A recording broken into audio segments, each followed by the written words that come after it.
அன்பார்ந்த தமிழ் சொந்தங்களே, சகோதர சகோதரிகளே, பெற்றோர்களே, பெரியோர்களே, உங்கள் அன்பு தம்பி அண்ணாமலை இந்த காணொளி மூலமாக உங்களிடம் சில கருத்துக்களை பதிவு செய்ய வேண்டும் என்று பேசிக் கொண்டிருக்கின்றேன். டிசம்பர் 23 2024 அண்ணா பல்கலைக்கழகத்தில் அங்கே படித்து கொண்டிருக்கக்கூடிய சகோதரிக்கு மிக மோசமான கோரமான ஒரு பாலியல் வன்கொடுமை நடந்தது நமக்கு தெரியும். 23 நடந்த அந்த பாலியல் வன்கொடுமை 24 25 ஒரு குற்றவாளியை கைது செய்தாங்க. 25 காலையிலிருந்து ஒரு சாமானிய மனிதனாக உங்களைப் போல நானும் பேச ஆரம்பித்தேன். அதன் பிறகு படிப்படியாக சமூக வலைதள பதிவுகள், பத்திரிகை நண்பர்களை சந்தித்து தொடர்ச்சியாக பேசியதன் விளைவு 25 சாயந்தரம் ஒரு கைதை காமிச்சாங்க. ஞானசேகரன் என்கின்ற ஒரு மனிதனை. 25 இரவு ஞானசேகரன் யார், எந்த கட்சியை சார்ந்தவன், யாரோடெல்லாம் தொடர்பு இருக்கு, அதையும் உங்கள் முன்னால் நாங்கள் வச்சோம். எல்லா அரசியல் கட்சிகளுமே எடுத்து போராடினாங்க, பேசினாங்க. அதனால் இது நான் அரசியல் பேச விரும்பலை. முதல்ல நாங்கள் அது ஓட்டப்பந்தயம் கிடையாது. முதல்ல அண்ணாமலை தான் ட்வீட் போட்டான். அதை மாதிரி நான் ஒரு கீழ்த்தரமான அரசியல்வாதி கிடையாது. மாற்றம் வேண்டும் என்று விரும்பக்கூடிய உங்களை போன்ற ஒரு சாதாரண மனிதன். இன்றைக்கி நான் அதை பற்றி பேசுகிறேன். ஜனவரி மாதம் கடைசியில் உங்கள்கிட்ட சொல்லியிருந்தேன் சில விஷயங்களை நான் CDR கால் டீட்டெயில் ரெக்கார்ட் ஆதாரத்தின் அடிப்படையில் உங்கள் முன்னால் வைக்கப் போகின்றேன். இன்னைக்கு பேச வேண்டிய நேரம் வந்துருச்சு. 25 கைது செய்யப்பட்ட பிறகு பல விஷயங்கள் நம்ம பார்த்தோம். FIR கசிய விடப்பட்டது. 27 நான் ஒரு அறப்போராட்டத்தை முன்னெடுத்தேன். அதன் பிறகு அண்ணா பல்கலைக்கழகம் சில விஷயங்கள் செஞ்சாங்க. நாங்கள் செக்யூரிட்டி அது பண்ணுறோம், நாங்கள் டைட்டன் பண்ணுறோம். சென்னை உயர்நீதிமன்றம் SITயை போட்டு கண்காணிக்க ஆரம்பித்தாங்க. இன்னைக்கு 5 மாதங்கள் கழித்து தீர்ப்பு வந்திருக்கு. முக்கிய குற்றவாளியாக இருக்கக்கூடிய, ஒரே குற்றவாளியாக இருக்கக்கூடிய ஞானசேகரனுக்கு 30 ஆண்டு காலம் கடுங்காவல் தண்டனை. இன்னைக்கு நம்ம அன்னைக்கு கேட்ட அதே கேள்வி இன்னைக்கு கேட்குறோம். ஞானசேகரன் முக்கிய குற்றவாளி, தீர்ப்பு கொடுத்துருக்கிறீங்க, துரிதமாக இன்வெஸ்டிகேட் பண்ணியிருக்கிறீங்க, 30 வருஷம் ஜெயில் தண்டனை வாங்கி கொடுத்துருக்கிறீங்க. எல்லாருக்குமே சந்தோஷம்தான். இருந்தும் நமக்கு தெரியும் அந்த குழந்தைக்கு, பாதிக்கப்பட்ட சகோதரிக்கு அந்த கண்ணீர் துளிக்கு நியாயம் கிடைக்குமானா எப்பவுமே கிடைக்காது. பட் இருந்தும் அரசு அந்த வேலையை செஞ்சிருக்கு. ஆனால் அரசு அந்த வேலையை முழுசாக செஞ்சிருக்கா அப்படிங்கிறத முதல்ல இருந்து கேட்குறோம். நான் அதைத்தான் உங்கள் முன்னால் நான் பேச போகிறேன். 23 இரவு பாலியல் வன்கொடுமை நடந்தது. 24 இந்த ஞானசேகரனை கோட்டூர் காவல் நிலைய அதிகாரிகள் கைது செய்கிறாங்க, வெளியே விட்டுறாங்க. 25 சாயந்தரம் மறுபடியும் கைது பண்ணுறாங்க. இதை உங்கள் முன்னால் இன்னைக்கு நான் வைக்கிறேன். ஏன் விட்டாங்க, இதில் யாரெல்லாம் சம்பந்தப்பட்டிருக்கிறாங்க, எதற்காக திராவிட முன்னேற்ற கழகத்தில் சில தலைவர்களுக்கு பதட்டம், எவிடன்ஸை எங்கேயெல்லாம் அளித்திருப்பதற்கான வாய்ப்பு இருக்கு. இன்னைக்கு உங்கள் முன்னால் நான் பேசுவதற்காக இந்த பேப்பரையும் பயன்படுத்துகிறேன். காரணம், நான் பேசக்கூடிய விஷயத்தை தெளிவாக அவங்ககிட்ட சொல்லணும். ஞானசேகரனை பொறுத்தவரை கிராவிட்டி பிரியாணி என்கின்ற ஒரு கடையை நடத்தி வருகின்றான். அன்னைக்கு சம்பவம் நடந்த பொழுது கையில் இருந்த அலைபேசி எண் 9449779007. இதுதான் ஞானசேகரன் பயன்படுத்திய மொபைல் நம்பர். அரசு வழக்கறிஞர் சொல்லியிருக்கிறாங்க 23 அந்த சம்பவம் நடந்த பொழுது ஞானசேகரனுடைய மொபைல் ஃபோன் ஃப்ளைட் மோடில் இருந்துச்சு. 8:52 வரை நைட்டு அது ஃப்ளைட் மோடில் இருந்துச்சு. உண்மைதான், அது ஃப்ளைட் மோடில் தான் இருந்துச்சு. CDRம் அதைத்தான் சொல்லுது. நான் இன்னைக்கு தொடர் கேள்விகள் திமுக அரசு, குறிப்பாக முதலமைச்சர்கிட்ட கேட்குறேன். முதலமைச்சர் வீட்டில் பெண் குழந்தைகள் இருக்கிறாங்க. ஐயா மு.க. ஸ்டாலின் வீட்டில் பெண் குழந்தைகள் இருக்கிறாங்க. இன்னைக்கு அவர் நேரடியாக நம்மகிட்ட சொல்ல வேண்டிய கடமை கட்டாயம் அவருக்கு இருக்கு. அந்த ஃப்ளைட் மோடிலிருந்து வெளியே வந்த ஞானசேகரனுடைய ஃபோன் 8:52 பிறகு ஃப்ளைட் மோட்லேருந்து வெளியே வந்த ஃபோன், முதல் ஃபோன் கால் ஞானசேகரன் யாருக்கு பண்ணாங்கன்னா 8:55 ஒரு காவல்துறை அதிகாரிக்கு தான் முதல் ஃபோன் காலே பண்ணுறார். அந்த சம்பவம் முடிஞ்சு அண்ணா யூனிவர்சிட்டி அந்த சம்பவ இடத்துல தான் இருந்தாரா, கேட்டுக்கு வந்தாரா எனக்கு தெரியாது. 8:55 ஞானசேகரனுடைய தொலைபேசியிலிருந்து ஒரு போலீஸ் ஸ்டேஷனை நிர்வகிக்கக்கூடிய ஸ்டேஷன் ஹவுஸ் ஆஃபீஸர், அந்த ரேங்கில் இருக்கக்கூடிய சப் இன்ஸ்பெக்டர், இன்ஸ்பெக்டர் ரேங்கில் இருக்கக்கூடிய அதிகாரிக்கு சம்பவம் முடிந்த பிறகு முதல் ஃபோன் கால் ஞானசேகரன் பண்ணுறான். காவல்துறையின் மீது பெரும் மதிப்பு நான் வைத்திருக்கின்றேன் எல்லாருக்கும் தெரியும். அன்றைக்கி அந்த காவல்துறை அதிகாரினுடைய பெயரையும் அவர் பதவியும் அவருடைய மொபைல் நம்பரை இன்றைக்கி நான் வெளியிடலை. 48 மணி நேரம் கழித்து அரசு என்ன பதில் சொல்கிறாங்கன்னு பார்த்துட்டு நான் வெளியிடுறேன். 8:55 காவல்துறை அதிகாரிக்கு செஞ்ச முதல் ஃபோன் கால் எதற்காக? அந்த காவல்துறை அதிகாரி 6 நிமிடம் கழித்து 9:01 திரும்ப ஞானசேகரனுக்கு அந்த காவல்துறை அதிகாரி கூப்பிடுறார். எதற்காக? ஸோ குற்றம் செஞ்ச பிறகு அக்யூஸ்ட் கூப்பிடுற முதல் ஆள் லோக்கலில் இருக்கக்கூடிய ஒரு காவல்துறை அதிகாரி. விசாரிச்சிங்களா? காவல்துறை அதிகாரிக்கு என்ன ரிப்போர்ட்டிங் என்ன ஞானசேகரன் பண்ணுறான்? குற்றம் செய்த பிறகு அது சார்ஜ் ஷீட்டில் கொண்டு வந்தீங்களா? அதிகாரிக்கும் இவனுக்கும் இதுக்கு முன்னாடி ஏதாச்சும் தொடர்பாக இருக்கா? ஏன் நான் திரும்ப திரும்ப கேட்குறேன்னா, மே 14 ஞானசேகரன் மீது 2வது எஃப்ஐஆர் சிபிசிஐடி ரெஜிஸ்டர் பண்ணியிருக்காங்க. December 23 offence, first FIR. இது போன்ற இன்னும் பெண்கள் பாதிக்கப்பட்டிருக்கின்றார்களா? அண்ணா யூனிவர்சிட்டியில் இது ஒரு கேஸ் மட்டுமா, இன்னும் மல்டிபிள் கேசஸா? இதே மோடஸ் ஆப்பரண்டியை பயன்படுத்தினானா? ஸோ அரசு என்ன பண்ணுறாங்க, மே 14 வெளியே ரெஜிஸ்டர் பண்ண எஃப்ஐஆரையும் சீக்கிரட்டாக வச்சுக்கிட்டாங்க. நமக்கு சொல்லலை. பாலியல் வன்கொடுமை மற்றும் ஒரு வழக்கு ஞானசேகரன் மீது மே 14 சிபிசிஐடி, அது எந்த ஸ்டேஜில் இருக்குன்னு யாருக்கும் தெரியாது. அதனால தான் அந்த கேள்வியை கேட்குறேன். இதில் முக்கியமான விஷயம், 24 குற்றம் செய்த பிறகு அடுத்த நாள் ஞானசேகரன் என்ன செய்யறான்? சிடிஆரை பொறுத்த வரைக்கும் பிஹேவியர் எப்படி இருக்கு? அந்த பகுதி 170வது பிளாக் வட்ட செயலாளர், ஒரு முக்கியமான திராவிட முன்னேற்ற கழகத்தினுடைய மூத்த தலைவர் கோட்டூர் சண்முகம். கோட்டூர் சண்முகமும் ஞானசேகரனும் அன்னைக்கு 24 காலையிலிருந்து சாயந்தரம் வரைக்கும் 6 முறை பேசுறாங்க. நீங்க கேட்கல, என்னங்க அரசியல் கட்சியில் 2 பேர் இருக்கிறாங்க, பேசலாம் இல்லைங்க. அதுக்கு முன்னாடி ஒரு வார பேட்டர்ன், அதுக்கப்புறம் ஒரு வாரம் இருக்கக்கூடிய பேட்டர்னை வச்சு நான் அனலைஸ் பண்ணி சொல்றேன். 24 காலை 7:27 முதல் கால் துவங்குது. 4:01 PM வரைக்கும், சாயந்தரம் 4 மணி 1 நிமிடம் வரை 5 முறை பேசுறாங்க 2 பேரும்.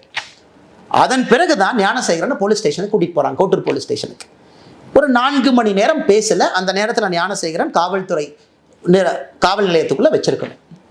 வெளியே வந்த பிறகு ஞானசேகரனும் கோட்டூர் சண்முகம் மறுபடியும் பேசுகிறாங்க. ஸோ எதுக்கு கோட்டூர்புரம் காவல் நிலைய அதிகாரிகள் ஞானசேகரனை 24 போலீஸ் ஸ்டேஷன் எதுக்கு கூட்டிட்டு போனீங்க? எதுக்கு வெளியே விட்டீங்க? எவிடன்ஸ் அளிக்கவா? செல்போன் ரெக்கார்ட்ஸ் அளிக்கவா? இல்லை செல்போனில் இருக்கக்கூடிய வீடியோவை டெலீட் பண்ணவா? இல்லை அண்ணா யூனிவர்சிட்டியில் கேமரா ஒரு வேளை ஃபங்க்ஷனாக இருந்தால் அதெல்லாம் கழட்டி தூக்கி வீசவா? எதற்காக 24 கைது செய்யப்பட்ட ஞானசேகரன் கோட்டூர் போலீஸ் ஸ்டேஷன்லேருந்து எதற்காக வெளியே விடப்பட்டார்?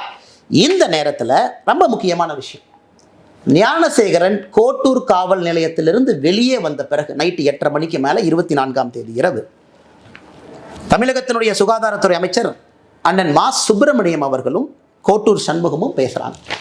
இது கோட்டூர் சண்முகத்தினுடைய சிடிஆரை பார்த்தீங்கன்னா, ஞானசேகரன் வெளியே வந்ததுக்கப்புறம் கோட்டூர் சண்முகத்தினுடைய பிஹேவியரல் பேட்டர்ன் மா சுப்பிரமணியத்தை கூப்பிடுறார். 8:30 மணிக்கு பேசுகிறாங்க. 8:32 மணிக்கு மா சுப்பிரமணியமும் கோட்டூர் சண்முகம் மறுபடியும் பேசுகிறாங்க. இது எல்லாம் நம்ம நல்லா புரிஞ்சுக்கணும். எதற்காக, யாரை காப்பாற்றுறதுக்காக இவ்வளவு பதட்டம்?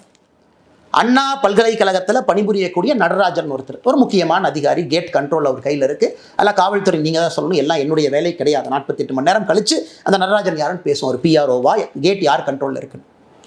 அந்த அண்ணா பல்கலைக்கழகத்தில் இருக்கக்கூடிய நடராஜனும் கோட்டூர் சண்முகமும் எத்தனை முறை பேசியிருக்காங்கன்னா, டிசம்பர் 23 பேசியிருக்காங்க, டிசம்பர் 24 பேசியிருக்காங்க, டிசம்பர் 25 பேசியிருக்காங்க, டிசம்பர் 26 பேசியிருக்காங்க. மொத்தமாக இந்த 4 நாட்களில் கோட்டூர் சண்முகமும் அண்ணா பல்கலைக்கழகத்தில் பணி செய்யக்கூடிய நடராஜனும் 13 முறை பேசியிருக்கின்றார்கள். 13 முறை. நான் ஏற்கனவே சொன்னது போல 24 குற்றம் நடந்த அடுத்த நாள் வெளியே வந்த ஞானசேகரனும் கோட்டூர் சண்முகமும் 8:34 மறுபடியும் பேசுகிறாங்க. கோட்டூர் சண்முகம் இதோடு நிற்கலிங்க. ஞானசேகரன்ட்ட 8:34 சாயந்தரம் மணிக்கு பேசிய பிறகு கோட்டூர் சண்முகம் யார்கிட்ட பேசுகிறாங்கன்னா, இன்னொரு காவல்துறை உயர் அதிகாரி, ஏன்னா காவல்துறை மீது மரியாதை இருக்கின்ற காரணத்தினால உயரதிகாரியுடைய பேர் அந்த நேரத்தில் சொல்லலை. 8:59 சாயந்தரம் ஃபோன் பண்ணுறார் Kottur Shanmugam, tax to that police officer. 9:07 மறுபடியும் Kottur Shanmugam tax to that police officer. இதெல்லாம் 24 இரவு.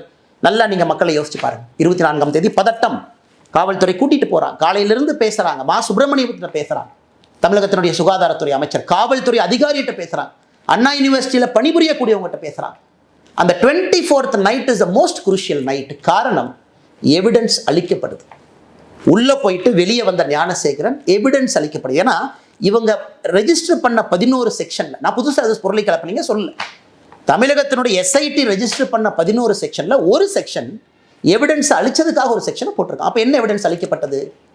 அதன் பிறகு 25 காவல்துறை சொல்கிறாங்க, ஞானசேகரனை சாயந்தரம் கைது பண்ணுற பிறகு அண்ணா யூனிவர்சிட்டி சிசிடிவி வேலை செய்யல, செல்ஃபோனில் எங்களுக்கு தெரியல. மே 14 தான் சொல்றாங்க இன்னொரு பாலியல் வன்கொடுமை வழக்கு ஞானசேகரன் மீது பதிவு செஞ்சிருக்காங்க. அதை பத்தி யாரும் நம்ம பேசல, அது எந்த ஸ்டேஜில் இருக்குன்னு கூட தெரியாது. 25 காவல்துறையை பொறுத்தவரை பிளாங்க். ஞானசேகரனை கைது செய்த பிறகு பிளாங்க். ஸோ கோட்டூர் சண்முகத்திற்கு எதற்காக இவ்வளவு பதட்டம்?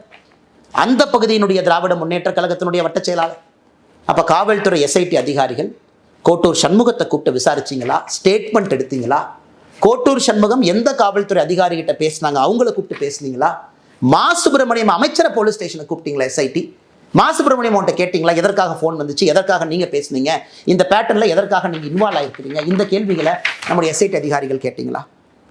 அன்பு சொந்தங்களே, இந்த நேரத்தில் நீங்கள் ரெண்டு விஷயத்தை பார்க்கணும். இந்த 24ஆம் தேதி இவ்வளவு நான் சொல்ல இன்னைக்கு பாதிக்கப்பட்ட மாணவியினுடைய வழக்கறிஞர் சொல்றாரு, அதே 24ஆம் தேதி 2 காவல்துறை அதிகாரிகள் அந்த மாணவியை பார்த்து எஃப்ஐஆர் வேண்டாமா, எஃப்ஐஆர்லாம் போட்டால் வாழ்க்கை கெட்டு போயிருமா, எஃப்ஐஆர் கொடுக்காதுன்னு 2 பேர் சொல்றாங்க. 2 காவல்துறை அதிகாரி, ஒருத்தர் மஃப்டியில் வர்றாங்க, ஒருத்தவங்க யூனிஃபார்ம்ல வர்றாங்க. நான் சொல்லுகின்ற இவ்வளவு விஷயங்கள் 24ஆம் தேதி நடக்கும் பொழுது 2 காவல்துறை அதிகாரிகள் அதே 24ஆம் தேதி மாணவிகிட்ட எஃப்ஐஆரை எடுக்க 1 full day டிலே பண்றாங்க. ஸோ அதனால் இது எல்லாமே உங்களுடைய கவனத்துக்கு கொண்டு வருவது மட்டுமல்ல, உங்கள் முன்னால் இந்த நேரத்தில் நான் வைத்திருக்கின்றேன். அன்பு சொந்தங்களை, இன்னைக்கு நம்ம கேட்கக்கூடிய முக்கியமான கேள்விகள், யார் அந்த சார், அதே கேள்வியை திரும்ப நம்ம கேட்குறோம், முதல்ல இருந்து கேட்டுக்கிட்டு இருக்கோம். சர்க்கம்ஸ்டன்ஷியல் எவிடன்ஸ் என்ன, இதெல்லாமே ஓப்பன் சிடிஆர் கால்ஸ். இந்த சிடிஆர்லாம் பார்த்தீங்கன்னா 3 செகண்ட் பேசுகிறாங்க, அண்ணே வாட்ஸ்அப்பில் வாங்கிறார். வாட்ஸ்அப் நம்மகிட்ட இல்லை, அது காவல்துறை இருக்குது, ஐபிடிஆர்னு அது தனியாக ஒன்று போட்டு அவங்க எடுப்பாங்க. ஸோ வாட்ஸ்அப்பில் என்ன பேசுனாங்க தெரியாது. நான் சொல்வதெல்லாம் நேரடியாக தொலைபேசியில் ஓப்பன் டாக் பேசியிருக்கக்கூடிய கால். ஐபிடிஆர் அக்சஸ் நம்மகிட்ட இல்லைங்க, அது காவல்துறை இருக்கும். ஸோ யார் இன்டர்நெட் ஃபோன் கால் பண்ணது, சாதாரணமாகவே நம்மளே வாட்ஸ்அப்பில் தானே பேசுகிறோம். ஸோ எத்தனையோ கால் இதில் பார்த்தீங்கன்னா 3 செகண்ட் 4 செகண்ட் பேசின கால் என்ன, அண்ணே வணக்கண்ணே கொஞ்சம் வாட்ஸ்அப்பில் வாங்க. கோட்டூர் சண்முகம் விசாரிக்கப்பட வேண்டிய நபர். தமிழகத்தினுடைய சுகாதாரத்துறை அமைச்சர் மா சுப்பிரமணியம் விசாரிக்கப்பட வேண்டிய நபர். அந்த தெளிவை முதலமைச்சர் சொல்லாமல் எதுக்கு நாடகம் போடுறார்? முதலமைச்சராக ஒரு பக்கம், திராவிட முன்னேற்ற கழகத்தினுடைய தலைவராக இன்னொரு பக்கம் இருக்குல்ல. முதலமைச்சருக்கு 2 பொறுப்புகள், 2 பதவிகள் இருக்கு. கட்சி இன்வால்வ் ஆயிருக்கு, முதல்ல இருந்து இன்வால்வ் ஆயிருக்கு, காவல்துறை அதிகாரிகள் இன்வால்வ் ஆயிருக்கிறாங்க. இவ்வளவு விஷயங்கள் நடந்திருக்கு, இவ்வளவு தொலைபேசி அழைப்புகள். நீங்க கேட்கலாம், இல்ல அண்ணாமலை என்ன நீங்க சும்மா சொல்றீங்க. சரி, கோட்டூர் சண்முகம் அவர்களும் மா சுப்பிரமணியம் அவங்களும் டெய்லி பேசிக்கிறாங்களா? டெய்லி பேசிக்கிறாங்கன்னா, நான் சொன்ன 24ஆம் தேதியை 2 முறை பேசிக்கிட்டாங்க. அதன் பிறகு 6 நாட்கள் அவங்க பேசிக்கொள்ளவே இல்லை. இவங்க டெய்லி பேசுகிற ஆட்கள் கிடையாது. 24ஆம் தேதி பேசிய பிறகு இவங்க திரும்ப பேசினாங்களான்னு ரெக்கார்ட் எடுத்து பார்த்தீங்கன்னா 6 நாட்கள் இவங்க பேசலை. அதனால் 24ஆம் தேதி பல விஷயங்கள் நடந்திருக்கிறது. அங்கே தான் யார் அந்த சார் ஒளிஞ்சிருக்கிறார். அதனால் இது தொடரும். இன்னைக்கு நான் ஏற்கனவே சொன்ன எதற்கும் பயப்பட போவது கிடையாது. ஒரு விஷயத்தை நான் சொன்னேன், அதனை கையில் எடுத்திருக்கேன், உடும்பு புடியாக பிடித்து கடைசி வரை போக போகிறேன். நான் சாட்டையால் அடித்து கொண்டது அண்ணா பல்கலைக்கழக மாணவியினுடைய சகோதரனாக. எனக்கு ஒரு சகோதரி, அந்த சகோதரிக்கு ஒரு சகோதரன் இருந்தால் 2 பேருக்கும் என்ன வழி ஏற்பட்டிருக்குமோ அதைத்தான் நான் செஞ்சேன். அதனால் தொடர்ந்து கேள்விகள் கேட்போம். இதை நம்ம விட போகிறதில்லை. இதுக்கும் அவங்க சொல்லுவாங்க இப்படி அப்படிமாங்க. அடுத்து நான் 48 மணி நேரம் கழித்து மறுபடியும் அடுத்த விஷயத்தோடு பேசுவோம். அதனால் முதலமைச்சர் அவர்களே பதில் சொல்லுங்க. இத்தனை பேர் இவ்வளவு குழப்பத்தில் ஒரே ஒருத்தர் மட்டும்தான் அக்யூஸ்டு, எங்களுக்கு வேற யாரும் தெரியாது.